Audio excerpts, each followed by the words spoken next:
Welcome to our channel. నేను యజ్ఞమూర్తి.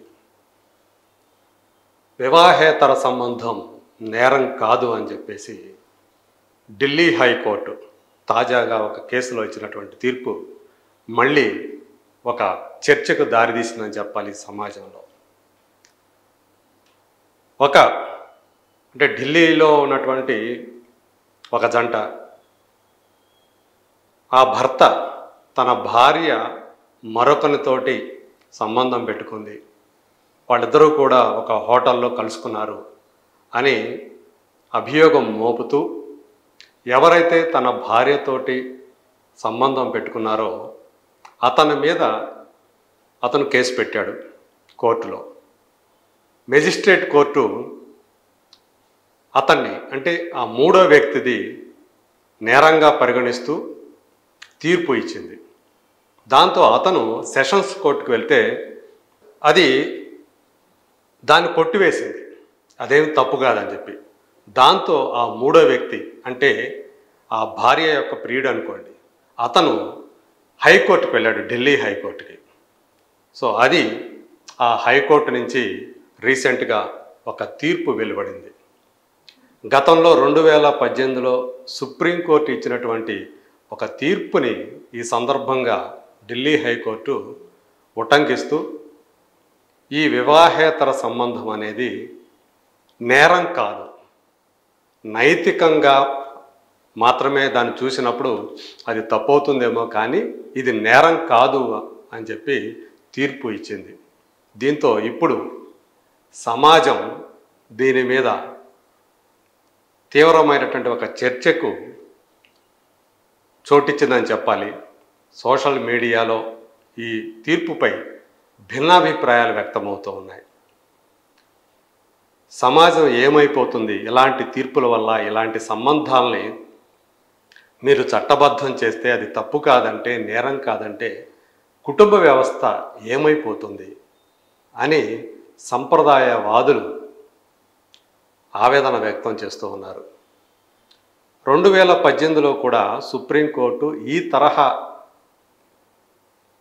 ఒక case వస్తే 5 సభ్యుల ధర్మాసనం కలిసి దాని మీద తమ తీర్పును వెలువరించింది. ఎవరికైనా సరే, అంటే ఇద్దరు వ్యక్తులు గనక ఒక సంబంధంలోకి వెళితే ఇష్టపడి దాన్ని ఇంకెవరూ కూడా ప్రశ్నించాల్సినటువంటి అవసరం లేదు, దాన్ని నేరంగా పరిగణించాల్సిన పని లేదు, అది నేరం కాదు అని చెప్తూ తీర్పునిస్తూ ఇండియన్ పీనల్ కోడ్లో ఉన్నటువంటి 497 అనేటువంటి ఒక సెక్షన్ని కొట్టివేసింది. అది వివాహేతర సంబంధాల్ని నేరంగా పరిగణించేటువంటి ఒక చట్టం, ఒక సెక్షన్. ఇప్పుడు దాన్నే ఉటంకిస్తూ ఢిల్లీ హైకోర్టు ఈ కేసులో తీర్పు ఇచ్చింది. అయితే ఇక్కడ నైతికపరమైనటువంటి ప్రశ్నలు తలెత్తుతూ ఉన్నాయి. సంప్రదాయవాదులు దీన్ని నిర్ద్వంద్వంగా ఖండిస్తూ ఉన్నారు, ఆవేదన వ్యక్తం చేస్తూ ఉన్నారు. ఇది శిక్షార్హమైనటువంటి నేరం కాకపోతే ఇలాంటి సంబంధాలు, ఇలాంటి వివాహేతర సంబంధాలు సొసైటీల్లో పెచ్చరిల్లిపోయే ప్రమాదం ఉంది, విశృంఖలత్వం చోటు చేసుకునే అవకాశం ఉంది, భారతీయ సంస్కృతి సంప్రదాయాలు కట్టుబాట్లకు ఇది గొడ్డలి పెట్టు అవుతుంది అని చెప్పేసి సంప్రదాయవాదులందరూ కూడా వాళ్ళ బాధను వ్యక్తం చేస్తూ ఈ తీర్పు బాధాకరమైనదిగా పేర్కొంటూ ఉన్నారు. పైగా కుటుంబ వ్యవస్థ దీనివల్ల చిన్నాభిన్నమైపోయే అవకాశం ఉంది, వివాహ వ్యవస్థ నాశనం అవుతుంది. పైగా ఆ కుటుంబంలో ఉన్నటువంటి వ్యక్తుల, ప్రత్యేకించి ఆ దంపతులు ఎవరైతే ఉన్నారో వాళ్ళ పిల్లల పరిస్థితి ఏంటి, వాళ్ళ మానసిక స్థితి ఏ విధంగా ఉంటుంది అని వాళ్ళు ప్రశ్నిస్తూ ఉన్నారు. పురోగామివాదులు దీన్ని సమర్థిస్తూ ఉన్నారు.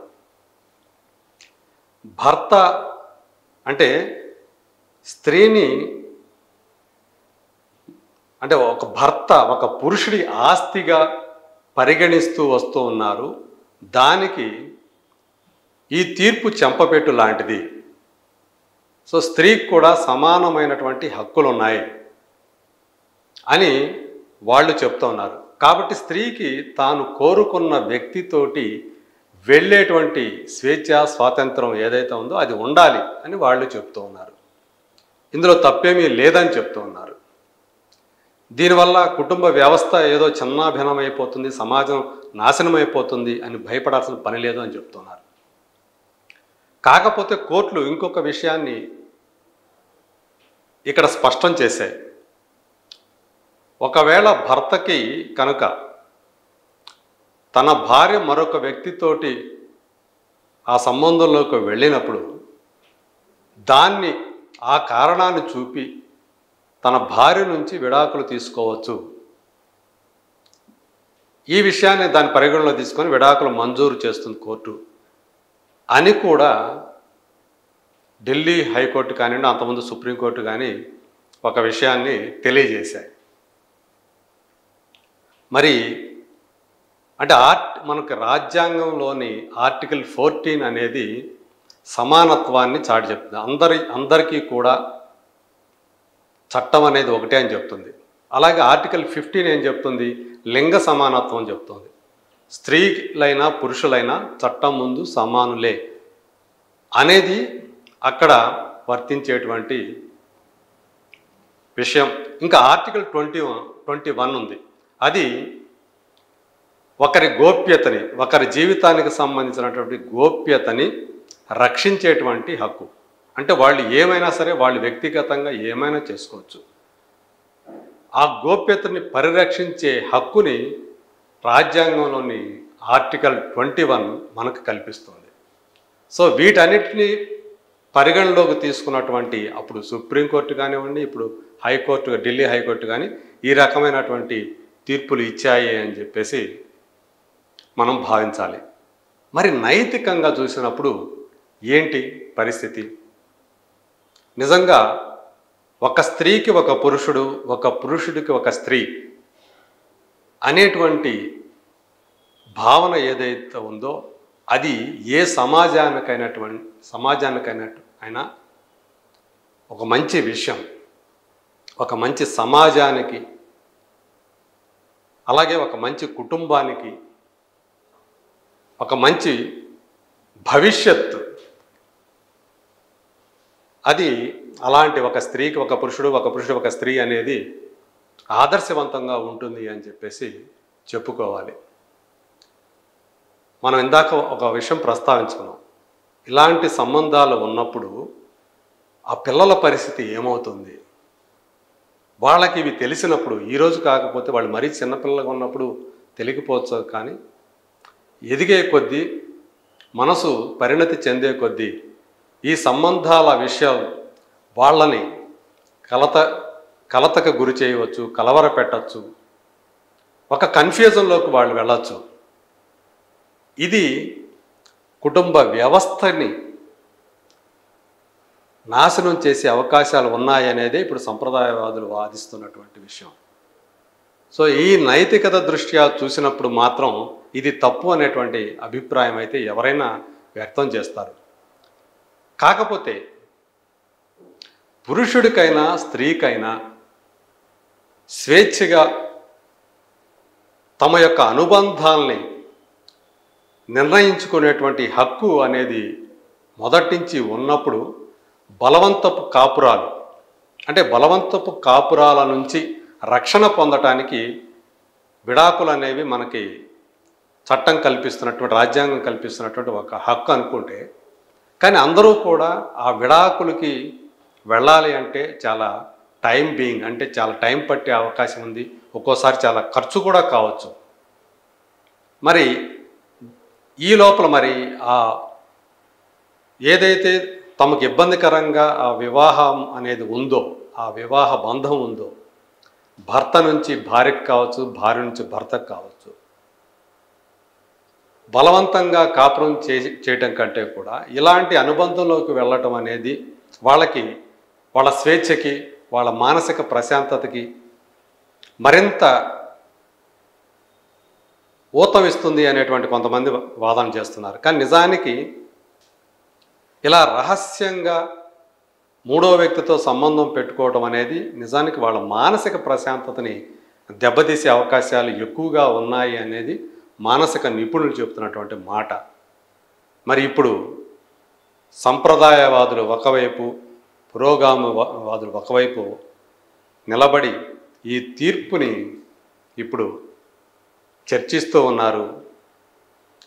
ఏదేమైనా దీని మీద డిస్కషన్ జరగాల్సినటువంటి అవసరం ఉంది.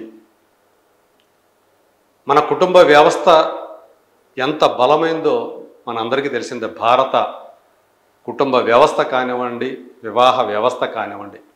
కానీ ఈ మధ్య కాలంలో ఈ రకమైనటువంటి వివాహేతర సంబంధాలు చాలా ఎక్కువైపోతున్నాయి అని చెప్పేసి చాలామంది ఆందోళన వ్యక్తం చేస్తూ ఉన్నారు. దీనికి కారణాలు ఏంటి, దీనికి మూలాలు ఏంటి అనేది చర్చించుకోవాల్సిన అవసరం ఉంది, పరిశీలించుకోవాల్సినటువంటి అవసరం సమాజం మీద ఉంది, వ్యక్తుల మీద ఉంది. ముందుగానే వాళ్ళకి ఇష్టమైనటువంటి వ్యక్తుల్ని గనక వాళ్ళు జీవిత భాగస్వామిగా ఎంపిక చేసుకుంటే ఈ తరహా వివాహేతర సంబంధాలు అనేవి చాలా వరకు తగ్గిపోతాయి అనేటువంటి వాదన చేసేవాళ్ళు. నిజానికి పురోగామివాదులు ఎక్కువగా అలా ఆలోచిస్తూ ఉన్నారు. కానీ మనకి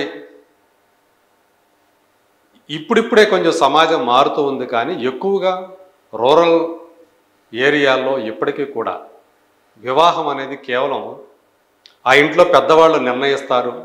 ఆడపిల్లల్ని ఎవరూ కూడా నీకు అబ్బాయి నచ్చాడా నచ్చలేదా అని చెప్పేసి అడగకుండానే వాళ్ళే నిర్ణయం తీసుకొని పెళ్ళిళ్ళు చేస్తారు. ప్రేమ లేకుండా పెళ్లి చేసుకున్న వాళ్ళు తర్వాత కాలంలో చాలా ఇబ్బందులు పడుతున్నారు అనేది కొంతమంది మనోవైజ్ఞానికవేత్తలు చెప్పేటువంటి మాట. కొంతమంది ముందు ప్రేమ లేకపోయినా కానీ ఆ భర్త నడుచుకునేటువంటి విధానం, అతను ప్రవర్తించే తీరుతో అతని మీద ప్రేమ కలగటం భార్యకి, అలాగే భర్తకి ఆమె మీద ప్రేమ కలగటం, అక్కడి నుంచి వాళ్ళు చాలా హ్యాపీ లైఫ్ని లీడ్ చేయటం అనేది కూడా మనం అనేక కుటుంబాల్లో అనేక ఇళ్లలో చూస్తూ ఉన్నాం. సో ఇప్పుడు ఢిల్లీ హైకోర్టు ఒక కేసు విషయంలో ఇచ్చిన తీర్పు ఏదైతే ఉందో ఇది రాజ్యాంగబద్ధమే, ఇది చట్టపరంగా నేరం కాదు అని ఏదైతే తీర్పు ఇచ్చిందో అది మాత్రం దీని మీద విరివిగా డిస్కషన్స్ జరగాల్సినటువంటి అవసరం ఉంది. అలాగే ఏమన్నా రాజ్యాంగ సవరణలో ఏమన్నా మార్పులు లాంటివి చేసుకోవాలా, అలాగే విడాకులో ఏదైతే ఇప్పుడు ప్రాసెస్ ఉందో దాన్ని ఇంకా సరళీకృతం చేయాలి. ఎందుకంటే ఆ ప్రాసెస్ అనేది చాలా టైం ఎక్కువ తీసుకుంటుంది ప్రస్తుతం. మరి దాన్ని సరళం చేస్తే ఇంకా తక్కువ టైంలోనే విడాకులు ఇచ్చేటువంటి పద్ధతి కనుక ఉంటే ఇలాంటి వాటికి ఈ వివాహేతర సంబంధాలకి అడ్డుకట్ట వేయచ్చు అనేటువంటి మాటను విజ్ఞులు చెప్తున్నారు. మరి రాబోయే రోజుల్లో ఈ డిబేట్ కానివ్వండి, అలాగే ఈ తరహా ఉదంతాలు ఎక్కువైపోతూ ఉంటే రాబోయే రోజుల్లో ఖచ్చితంగా చట్టాలు అలాగే రాజ్యాంగ సవరణలు కూడా అవసరమయ్యేటువంటి పరిస్థితి రావచ్చు అనుకుంటున్నాం. మరి చూద్దాం ఏం జరుగుతుందో రాబోయే రోజుల్లో. వీటికి సంబంధించి ఇలాంటి కేసుల్లో ఏమవుతుంది ఏంటి అనేది చూద్దాం.